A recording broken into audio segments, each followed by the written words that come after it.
Our first presenter is Borbala Molnar, Head of Coaching and Mentoring at Nokia. If somebody's been here before, you may remember Bori, as she is the good spirit of our conference, and really we cannot imagine not having Bori here with us. And she couldn't join us in person, but she is broadcasting to us live from Hungary. So let's give her a warm round of applause to let her know how many of us there are today. Bori, we're all ears.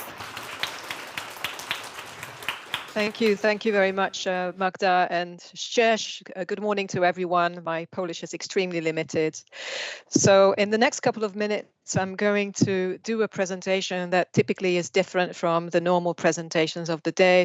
So not much to do with technology, hopefully making you relax. So I will also talk about the effect of having pets and the stress reduction. So if cats and dogs could talk, would they become scientists? So what would they tell us is a first question. And I have also in brackets a funny question: did curiosity kill the cats? So you might know that Ben Jonson, an English writer, was referring to cats in a poem that he wrote many centuries ago. And there was also an English band called Curiosity Killed the Cat. But I'm definitely going to protect cats because I own some. So let's move to the topic of science and cats. So of course I'm also a user of AI, and this is why I have taken the liberty to introduce a picture where you can see Marie Curie, I will mention her later on, and a cat that's probably experimenting with catnip, so one of the favorites of cats. What I'm going to share with you is that actually dogs and cats are extremely helpful for scientists. I will bring forward a couple of examples. What we should not forget is that it's not just the de-stressor or calming effect that they have on us, but they actually also educate us. For example, about curiosity, which is linked to continuous learning. So I can perhaps build a bridge to learning and skilling that is very important in Nokia, and for you also in your life. What I can also tell you is that cats not only show us how curiosity can be important in our life, but they can also teach us to become a little bit more patient, because they do test our patience. So let's have a look at a famous, world famous dog in the next image. Probably many of you recognize Laika, a Russian dog who was the first animal to be flown out to outer space. And the reason was actually an animal experiment which didn't end very well. So he passed. He passed away because the cabin that he was traveling in was overheating. But he did save the lives of many astronauts, human beings, who followed his suit, because the scientists at that time, they kept on developing the capsule that astronauts were flying in. And actually, just to give you a date, this happened 67 years ago, the space orbit of Laika. Now, moving from him to some other animals. If you have studied English, you probably remember the saying, Pavlov, does it ring a bell? So, of course, this is a great example of experimenting with animals in a relatively human way. What Ivan Pavlov did was to try and find out how reactions can be generated. And actually, the minute a dog rang a bell, there was saliva generated in its body. So there was a reflex that was proven by this experiment. Fortunately, there are much less experiments these days, but I will come to that a little bit later. So from Pavlov, let's move to other scientists. Some examples of scientists who happened to be pet owners in those days. So the one that is the most famous is Albert Einstein on the left-hand side. He had a cat called Tiger who really got depressed when the weather turned bad and it started raining. I don't know whether that influenced Albert Einstein into experimenting with anything new, but this is perhaps an interesting anecdote. The next one that you can see is Edwin Hubble. You know him from astronomy and you know about the Hubble telescope. Well, he also had a cat called Nicholas Copernicus, a giant black tabby. And he can be followed by another example, Isaac Newton, who we know mainly from the rule of gravity. Apparently, because he had several cats who were coming and going from his room to other parts of the house, got so frustrated by this fact that he decided to create a cat flap, so a little door, a simple door through which the cats could move freely. So many cat owners can thank Isaac Newton for this discovery. Then the next one is Erwin Schrödinger, and we all have heard about Schrödinger's cat, which happens to be a theoretical cat. So we talk also about relativity and different hypotheses, also connected to him. Apparently, he also was an owner of a real cat called Milton, so not related to science, but more to English literature. And the last image, unfortunately without a cat as well, is Nikola Tesla. So you associate him maybe with Tesla cars and everything else that is happening right now. But he was also owning a cat, and apparently the reason why he became so interested in electricity was because when he was petting the fur of his cat, that led to sparks. So here is the connection to electricity. So from male scientists, let's move to some women. The one that I mentioned earlier was Marie Curie, so of Polish origin. She had a cat called Blackie, so most probably a black cat. How the black cat helped Marie Curie was that she kept company, was a good companion of Marie Curie when she was spending hours and hours in her laboratory doing research. So probably did a lot of talking to the cat. Unfortunately, I couldn't find any result about whether the cat was affected by radiation, but we can probably assume that the cat didn't live very long. And we know also the fate of Marie Curie. So this is the sad part of the story. The funny thing is that, again, we see an example of a black cat and the connection to science. So from chemistry and physics, let's move to environment protection and another scientist who happens to be living still today, although she's already in her 90s, Jane Goodall. I think she's a great role model for protecting animals and the environment. I didn't find anything about her own pets, but what you can see also in the images is that her favorite animal is the chimpanzee. And chimpanzees are very well known for their intelligence, and how they interact with each other also helps with ethology and thinking about how we interact with each other. So the social interaction and sociology, which can be connected to humankind as well. Jane is also known for her compassion and is very much liked by the royal family in the United Kingdom. So from two well-known female scientists, let's move to some other figures. So from science rather to imagination. You probably recognize from the first picture that I'm talking about Back to the Future. Do you remember that Einie, or Einstein, the sheepdog of Dr. Emmett Brown, was the first one to travel in the time machine? So he did the first travel in the DeLorean car traveling. And what we also know, if we do a little bit of research, is that not only did he enjoy time travel, but he preferred eating canned dog food instead of fresh meat. He was very loyal to his owner. And he apparently also fitted in very nicely with Marty McFly's family when Doc Brown was far away, actually in another era. And just another interesting fact, Doc Brown also had another cat called Copernicus. So we see a recurring theme here. So let's move from Einstein to some female well-known figures.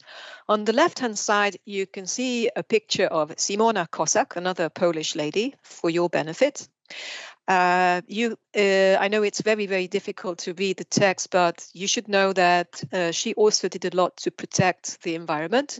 She was known for protecting Białowieża forest, which is the biggest one in Europe and happens to be in Poland. And in the photo, you can see that she's lying on the floor, actually sleeping on the floor, because she made room for a lynx and a wild boar to sleep in her bed, which was in a little hut. So quite an eccentric. She was often referred to as a witch. Of course, she was far from being a witch. She was just protecting nature. In the middle, another British lady, Beatrix Potter. So if you don't recognize any of the drawings here, I would encourage you to buy one of her books. Beautiful drawings with the main characters always being animals. Probably her most famous one is Peter Rabbit, but she also has some other characters ranging from frogs to hedgehogs to ducks. And she was known for walking a lot in the Lake District. This is where she got her inspiration from. Last but not least, another scientist, Enikő Kubinyi, who is a Hungarian scientist. She has been doing studies on how we age, and she's actually researching dogs and also comparing dogs and wolves. How do they interact with each other, and what can we learn from them? So let's move from science to another field. Again, I turn to AI. So on the two sides, you see cats that are putting together puzzles. Of course, this never happens in real life. Although cats are remarkably intelligent, what they would enjoy doing the most is destroying the puzzles that we put together, just to test our patience. However, I would like to point out that both cats and dogs can be trained. They are really very smart. And if you go to YouTube, you will be able to find some videos. The one on the top is a cat that has been taught to ring a bell. You remember Pavlov? Ring a bell to get the next tidbit, the next piece of food for feeding. And the sheepdog, a collie, a border collie, has been taught to play mahjong with her family. So if you don't believe me, please test YouTube. So let's move from these animals to a little bit more of the science. I mentioned Laika and her sad fate. And we know that animal experiments have been done to find out whether medicines are working, whether the cosmetics that we buy are the right ones. Fortunately, we are moving away more and more from animals to other types of testing. And what you can see in the bottom picture is a robot created by Boston Dynamics, which actually moves and jumps like a dog. So we can also use our influence the other way around. We also know that as we collaborate with animals, we do our best to protect them and actually try also to cause as little pain as possible when it comes to animals. So let's move from experiments to having pets. How can that improve us? Well, actually, regardless of what kind of pets we own at home, we certainly can improve. So they increase our empathy, our emotional intelligence, so we care about them. We can also learn from them because they care about us. We can use our imagination and get creative. And the de-stress and managing resilience, these are also important factors. So I know you are a little bit doubtful. So let's have a look at what dogs and cats actually help with, based on some scientific articles that I have found. So when it comes to dogs, one of the self-evident factors is that they increase our physical activity because they force us to go for walks, probably at least 2 or 3 during the day. So this is an effect of our cardiovascular health. We also can calm down because we are closer to nature. We can reduce our stress level and become less anxious. And another side effect, positive side effect, can be that we have much better social interaction with other dog owners. So we stop while the dogs play and we chat, we talk, which again, in turn, has a positive effect on our mental health and improves also our heart health. So these are some proven benefits. Now let's switch to cats. What can cats do? Well, obviously, they have a great effect on our mental health. If you don't do anything else and you don't happen to be a cat owner, probably you have watched some videos with kitties, small cats playing. So this already has a positive impact. Actually, watching pictures of cats can also help us. And the pictures that you can see here are my own personal photographs of one of my cats. Lottie certainly helps me reduce my stress level. She calms me down, so she jumps into my lap and I have to pet her. So this, of course, has a positive effect also on my heart rate and also my social connection, because here I am in a conference for future employees or people interested in joining Nokia, talking about the positive effect of having a cat. So definitely an enhanced mood and hopefully also bringing a smile to your face. Now, if we do a comparison between dog owners and cat owners, we can also see a nice comparison between dog owners typically being a little bit more extroverted, more agreeable, and doing more of the outdoor physical activities compared to cat owners who tend to be more introverted. However, they also like trying out new things. And they are more sensitive when it comes to human interaction and empathy. We also know that dog owners like to engage with people. They probably do a lot more talking. Cat owners can be a little bit more empowered and independent. And maybe their self-confidence is lower than dog owners, but certainly they use the opportunity to talk about their cats and thereby can increase their level of comfort as well. So after this short comparison, let's have a look at what else can cats and dogs teach us. Well, actually, if you are interested in reading scientific journals and magazines, you can find out a lot more details about how to read body language of cats and dogs. They give us signals. And if you are fans of horse whisperers who also read the emotions of horses, you will find out that there's a similarity also when it comes to cats and dogs. How they look at you, how they change their face, what they do with their ears, their tails, whether they sit down or walk very quickly. These are all signals that we can learn to read. So we are learning, we are upskilling. Have the curiosity that cats are so famous for. So as a final piece of information, let's have a look at two famous cat and dog owners. And let's pause there if you can recognize the two. Probably on the right-hand side, you do recognize Hermione Granger from Harry Potter, and her famous cat, Cruikshank. Cruikshank is also an extremely intelligent cat. She warns her owner, and I'm saying she, maybe it's a he, warns her owner and also can read signals coming from other characters in the Harry Potter novels. So knows who is trustworthy and who is not to be trusted, even if they change their appearance. On the left-hand side, this is a picture of Agatha Christie, a famous detective story or crime story writer, and her first dog called George Washington. That's another anecdote. She was 5 years old when she got this dog for her birthday present. And if we move to the very last slide, you will see another dog. The dog was called Peter and helped Agatha Christie when she was going through a very rough patch, going through her divorce from her husband, Archie Christie. Probably also inspired some characters in her crime stories. And what is also interesting that she is connected to science because she worked as a pharmacist during the First World War. And it was during this period that she had the idea of using different kind of medicine actually in the crime stories.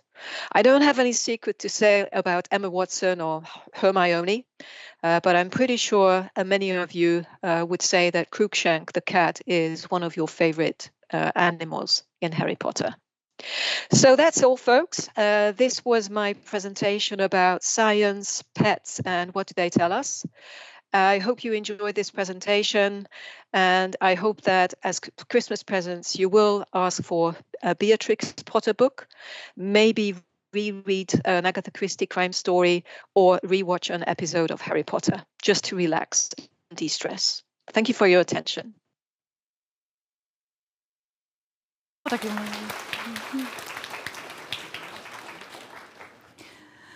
Right, Bori, is there?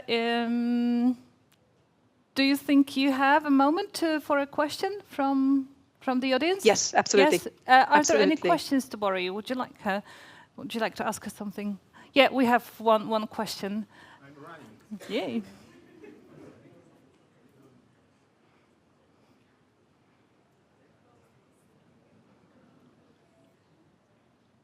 So I wanted to ask you, Are cats on a video call deemed unprofessional? Because sometimes when you work from home and your cat just jumps on your desk, then it can show on the video call. So I was wondering, do people react to it like negatively, or are they happy that they can see a cat?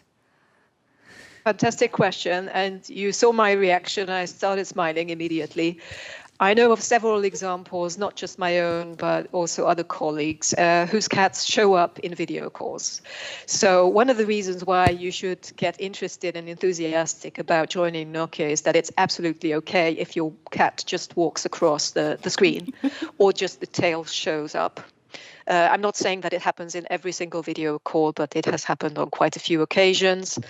I felt really awkward the first time it happened. It was in front of some quite senior managers, but nobody reacted. So it's like when you have children appearing in the background. And by the way, some of my colleagues also have dogs at home. You can hear them sometimes barking.